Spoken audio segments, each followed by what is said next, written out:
രണ്ടാം ഊഴം ഭാഗം 3. എൻ്റെ പ്രാർത്ഥന, ഉള്ളുരുകിയ പ്രാർത്ഥന, പിതാവായ ദേവൻ ഒരിക്കൽ കേട്ടു. വർഷങ്ങൾക്ക് ശേഷമാണ് അതുണ്ടായത്. ഹസ്തിനപുരത്തിലെ കൗമാരക്കാലം മുഴുവൻ തിരക്കേറിയ ദിവസങ്ങളായിരുന്നു. ശംഖും മൃദംഗവും വീണയും വേണുവും ചേർന്നുണ്ടാകുന്ന സംഗീതം പുലരുന്നതിനു മുൻപേ കേൾക്കാൻ തുടങ്ങുന്നു. ഉറക്കം വിട്ടുപോരാൻ മടിച്ച് പിന്നെയും കിടക്കും. കുറച്ചു കഴിയുമ്പോൾ ബ്രാഹ്മണരുടെ പുണ്യാഹവർഷം, ഇടവിട്ടു ഭേരീനാദങ്ങൾ, അകലത്തെ പന്തികളിൽ നിന്ന് അനുസരണം കുറഞ്ഞ ആനകളുടെ ഒറ്റപ്പെട്ട ചീറലുകൾ, കുതിരക്കുളമ്പടിയോടൊത്തു തേരുരുളുന്ന ശബ്ദം.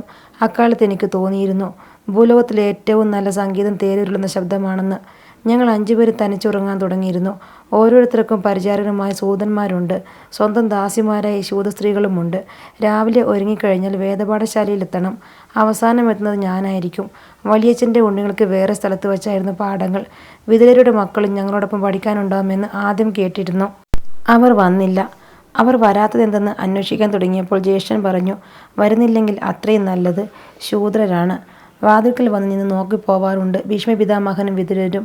ഭീഷ്മപിതാമഹൻ വരുമ്പോൾ മാത്രം ഗുരുനാഥൻ എഴുന്നേൽക്കും, വന്ദിക്കും. തുടരാൻ ആംഗ്യം കാട്ടി അദ്ദേഹം ധൃതിയിൽ നടന്നുപോകും. പിന്നെ ശുകാചാര്യൻ പാർക്കുന്ന വസതിയുടെ അങ്കണത്തിൽ ആയുധപരിചയം. അവിടെയും ഞങ്ങൾ തനിച്ചായിരുന്നു. 1 വർഷം കഴിഞ്ഞ് കൃപാചാര്യൻ പഠിപ്പിക്കാൻ തുടങ്ങിയപ്പോൾ വലിയച്ഛൻ്റെ ഉണ്ണികൾക്കും ഞങ്ങൾക്കും ഒരുമിച്ചായി പരിശീലനം. മുതിർന്ന 3 ശിഷ്യന്മാർ അദ്ദേഹത്തെ സഹായിക്കാനുണ്ടാവും. തേരും ആനയും കുതിരയും കാലാളം വെച്ച് ചതുഷ്പാദങ്ങളിൽ യുദ്ധം പഠിക്കേണ്ടവരാണ് രാജകുമാരന്മാർ. ഒറ്റത്തേരിൽ ശത്രുക്കളെ ജയിക്കാൻ കഴിയുമ്പോഴേ രഥവീരനാവൂ. ഒറ്റത്തേരിൽ കാശിരാജ്യത്ത് പോയി ഭീഷ്മാചാര്യർ മുത്തശ്ശിമാരെ കൊണ്ടുപോരുമ്പോൾ നടത്തിയ യുദ്ധത്തിൻ്റെ വീരകഥകൾ സൂതരുടെ ഗാഥകളിലുണ്ട്. ആയുധപാഠം കഴിഞ്ഞാൽ വീണ്ടും കുളിച്ച് ഭക്ഷണം. അതിനായി അകത്തളത്തിൽ പോകുന്നതിന് മുൻപ് അമ്മയെ ചെന്ന് കാണണം. ആ മന്ദിരത്തിൽ ഇപ്പോൾ അമ്മ മാത്രമേ ഉള്ളൂ. അതിൻ്റെ തെക്കേ ശാഖ ഒഴിഞ്ഞു കിടക്കുന്നു. അവിടെയായിരുന്നു മുത്തശ്ശിമാർ അംബികയും അംബാലികയും വലിയ മുത്തശ്ശി സത്യവതിയും. അച്ഛൻ്റെ സംസ്കാരം കഴിഞ്ഞ ദിവസം അവർ പിതാമഹൻ കൃഷ്ണദ്വൈപായനൻ്റെ കൂടെ വനവാസത്തിനിറങ്ങി.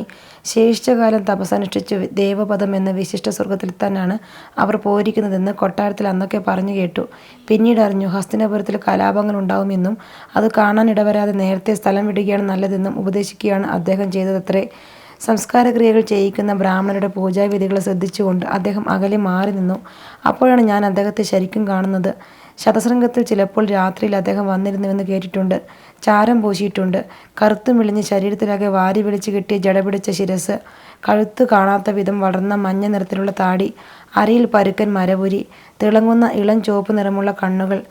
കർമ്മങ്ങൾ നടത്തുന്നതിനിടയ്ക്ക് ഞാൻ അദ്ദേഹത്തെ നോക്കി. അദ്ദേഹത്തെപ്പറ്റി ഞങ്ങളെല്ലാം നേരത്തെ അറിഞ്ഞിരുന്നു. അദ്ദേഹത്തിന് മരണമില്ല. അദ്ദേഹത്തെപ്പോലെ വേദവും ശാസ്ത്രവും അറിയുന്നവർ ആരുമില്ല. അദ്ദേഹത്തിൻ്റെ രൂപം കണ്ട് ഭയന്ന് കണ്ണടച്ചു പോയതുകൊണ്ടാണ് മുത്തശ്ശി അംബികയുടെ മകനായ വലിയച്ഛൻ അന്ധനായത്. ഭയന്നു വിളറിയ അംബാലിക മുത്തശ്ശി പ്രസവിച്ചത് ശരീരശക്തിയില്ലാത്ത എൻ്റെ അച്ഛനെയും. വലിയച്ഛൻ്റെ അമ്മ തനിക്ക് പകരം ദാസിയെ അയച്ചു. ദാസി ഭയന്നില്ല. അതുകൊണ്ട് വൈകല്യങ്ങളൊന്നുമില്ലാത്ത മകനുണ്ടാവാൻ അദ്ദേഹം അനുഗ്രഹിച്ചു. രൂപം കണ്ട് ഭയപ്പെടാത്ത ആ ദാസി ഇപ്പോൾ കൊട്ടാരത്തിലുണ്ടോ എന്നറിയില്ല. ആരും അവരെപ്പറ്റി പറഞ്ഞു കേട്ടില്ല. കൃഷ്ണദ്വൈപായനൻ്റെ അനുഗ്രഹം കൊണ്ടാണത്രേ വിതുരർ ആചാര്യന്മാർ കൂടി ബഹുമാനിക്കുന്ന ബുദ്ധിമാനായത്. ഭയപ്പെടത്തക്കവണ്ണം ഒന്നും അദ്ദേഹത്തിൽ ഞാൻ കണ്ടില്ല. പക്ഷേ അദ്ദേഹം എല്ലാവരിൽ നിന്നും അകന്നു നിന്നു. സംസാരിക്കുവാൻ ആരും അടുത്തു ചെന്നില്ല.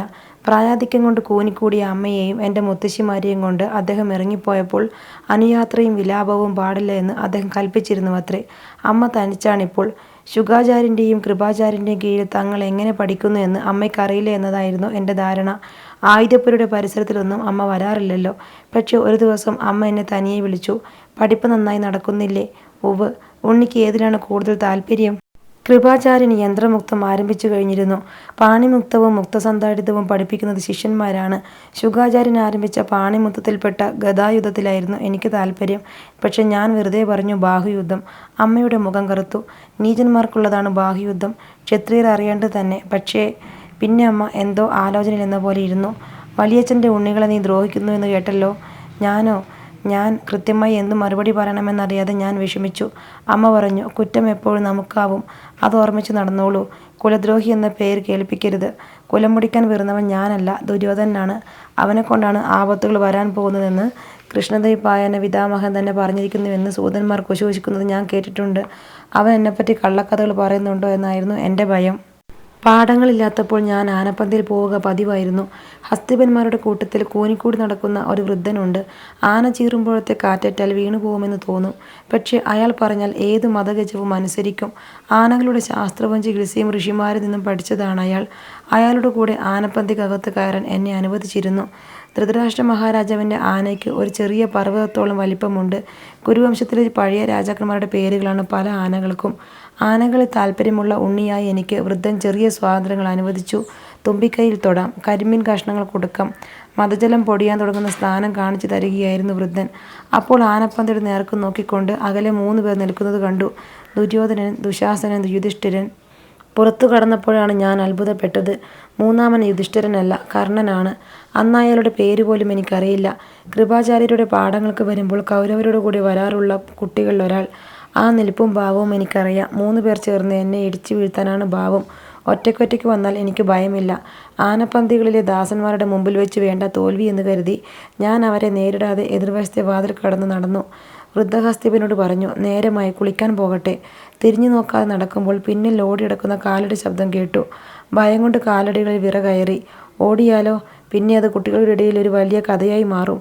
ഭീമൻ മന്ദൻ മാത്രമല്ല, പേടിത്തൊണ്ടനുമാണ്. ദുര്യോധനൻ പലരെയും അനുസരണം പഠിപ്പിച്ച കഥകൾ കുട്ടികൾക്കിടയിൽ പ്രസിദ്ധമാണ്. ഞാൻ പെട്ടെന്ന് തിരിഞ്ഞു നിന്നു. ദുര്യോധനൻ മന്ദഹസിക്കുന്നു. അയാൾ മന്ദഹസിക്കുന്നത് ഞാൻ ആദ്യം കാണുകയാണ്. പ്രതിബിംബത്തിലെന്ന പോലെ അപ്പോൾ ദുശാസനും മന്ദഹസിച്ചു. അനുജൻ ജ്യേഷ്ഠൻ്റെ നിഴൽ പോലെ എപ്പോഴും പറയുന്നതനുസരിച്ച് കൂടെ നടക്കുന്നവനാണ്. അവനും എനിക്കൊപ്പം വളർച്ചയുണ്ട്, ശക്തിയുണ്ട്. നല്ലപോലെ നോക്കിക്കോളൂ ദുര്യോധനന. കൗരവരെ മുഴുവൻ കൊല്ലാൻ വരുന്ന വൃഗോദരനെ ശരിക്കും കണ്ടോളൂ.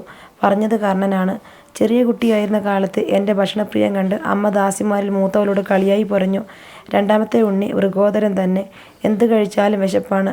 സ്നേഹത്തോടെ ലാളനയോടെ അമ്മ പറഞ്ഞ വാക്ക് പിന്നെ അടുക്കളത്തളങ്ങളിൽ എൻ്റെ പരിഹാസ പേരായി. പുറത്തളങ്ങളിലും അങ്കണങ്ങളിലും കൂടി എത്തിയപ്പോൾ അത് ഭീമസേനൻ്റെ പര്യായമായി. പക്ഷെ അത് കേൾക്കുമ്പോഴൊക്കെ എനിക്ക് അരിശം അകമാകെ പടർന്നു കയറും. ഞാൻ വിഡ്ഢിയെപ്പോലെ നിന്നു. മന്ദ, നീയാണോ കൗരവരെ കൊന്നുകളയാൻ പോകുന്നത്?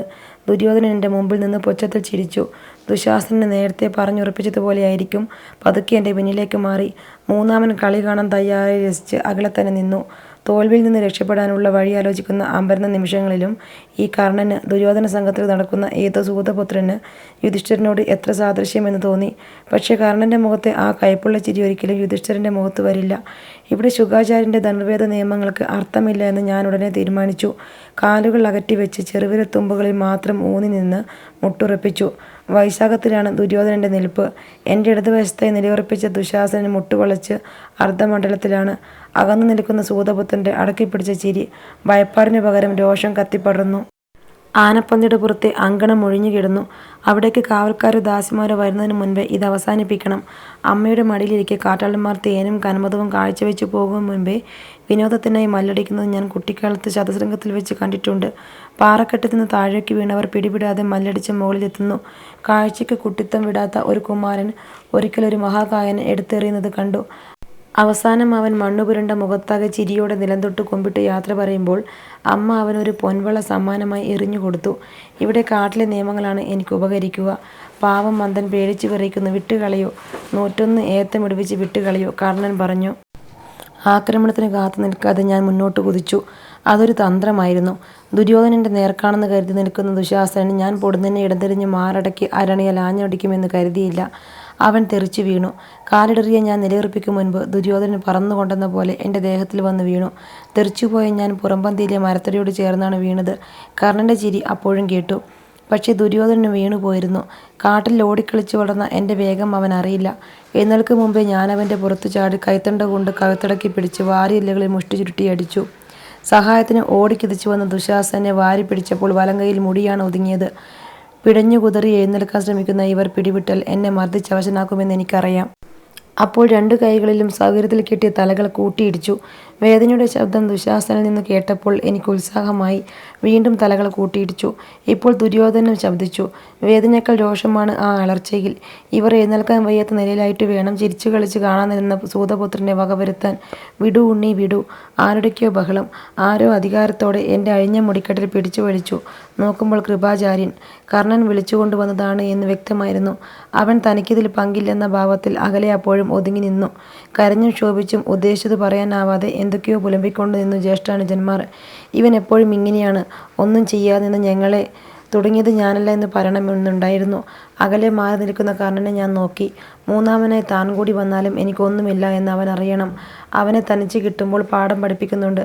അതിനൊരു ചമ്മട്ടിയാണ് വേണ്ടത്. കളികൾ ആയുധപുരിയിൽ വെച്ച് മാത്രം മതി എന്ന് കൃപാചാര്യർ പറഞ്ഞു. ദുര്യോധനൻ്റെ കണ്ണുകൾ കലങ്ങിയിരുന്നു.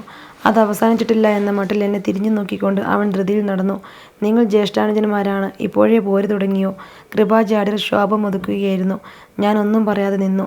തന്നോട് തന്നെ എന്തോ പിറുപിറുത്തുകൊണ്ട് അദ്ദേഹം പോയി. അന്ന് നദീതടത്തിലെത്തിയപ്പോൾ ജ്യേഷ്ഠനും അനുജന്മാരും കുളി കഴിഞ്ഞ് മടങ്ങുകയായിരുന്നു. നീ എവിടെയായിരുന്നു? യുധിഷ്ഠിരൻ ചോദിച്ചു. ഞാൻ കൃത്യമായി മറുപടി പറഞ്ഞില്ല.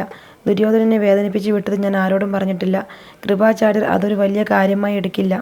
പക്ഷേ കുറച്ചു ദിവസങ്ങൾക്ക് ശേഷം അമ്മ ചോദിച്ചു, ഉണ്ണി ദുര്യോധനെ ഒളിഞ്ഞിരുന്ന് അടിച്ചു വീഴ്ത്തിയോ? അമ്മയുടെ സമീപത്ത് യുധിഷ്ഠിരൻ ഉണ്ടായിരുന്നു. ജ്യേഷ്ഠൻ കഥ കേട്ട ഉടനെ അമ്മയെ അറിയിച്ചു കഴിഞ്ഞു. ഞാൻ മറുപടി പറഞ്ഞു, ഇല്ല. യുധിഷ്ഠിരൻ ഓർമ്മിപ്പിച്ചു. അസത്യം പറയരുത്. ഞാൻ അമ്മയുടെ നേരെ നോക്കി പറഞ്ഞു, ഒളിഞ്ഞിരുന്നല്ല, രണ്ടുപേരും കൂടി. അമ്മ തുടരേണ്ടതില്ല എന്ന ആംഗ്യം കാട്ടി. ഞാൻ പുറത്തു കിടന്നപ്പോൾ കൂടെ വന്ന ജ്യേഷ്ഠൻ പറഞ്ഞു, വലിയച്ഛൻ്റെ കൊട്ടാരത്തിലെ കുട്ടികളെല്ലാം ചേർന്ന് നിന്നെ പാഠം പഠിപ്പിക്കുന്നുണ്ട്. ആര് പറഞ്ഞു? ഞാൻ കേട്ടു. നടന്നതെന്താണെന്ന് ഞാൻ അർജുനോട് മാത്രം വിശദമായി പറഞ്ഞു. കരുതി നടന്നോളൂ, അവൻ ഉപദേശിച്ചു. അപരാഹ്നത്തിലും അവൻ കൃപാചാര്യരുടെ അരികെ പോയി അസ്ത്രവിദ്യ പഠിക്കുന്നുണ്ട്. അസ്ത്രവിദ്യയെപ്പറ്റിയാണ് അവൻ എപ്പോഴും പറയാനുള്ളത്. ഞങ്ങൾ തനിച്ചാവുമ്പോഴെല്ലാം ഒറ്റത്തേരിൽ രാജാക്കന്മാരെ മുഴുവൻ വെല്ലുവിളിക്കാനുള്ള കഴിവുണ്ടാവണം. പിതാവായ ഇന്ദ്രനെ അവൻ നിത്യവും ധ്യാനിക്കുന്നുണ്ട്. ഒരിക്കൽ തനിക്ക് അദ്ദേഹം ദിവ്യാസ്ത്രങ്ങൾ തരാൻ വരുമെന്ന് അവൻ വിശ്വസിക്കുന്നു. അമ്പും വില്ലുമല്ല എനിക്ക് വഴങ്ങുന്നത്. അതുകൊണ്ട് ശുകാചാര്യനിൽ നിന്നും ഗദായുധം മാത്രം പഠിച്ചാൽ മതിയെന്ന് അവൻ ഉപദേശിച്ചു. അന്ന് നദീതീരത്ത് സന്ധ്യാവദനം കഴിഞ്ഞ് ഞാൻ തനിയെ നിന്നു. എനിക്ക് ജന്മം നൽകിയ വായുദേവനെ ധ്യാനിച്ചു. മഹാബലനാവൻ എന്നെ അനുഗ്രഹിക്കൂ. എല്ലാ ശാസ്ത്രാസ്ത്രങ്ങളിലും അവിടുത്തെ പുത്രൻ ഭീമസേനന് മുമ്പിലാവട്ടെ.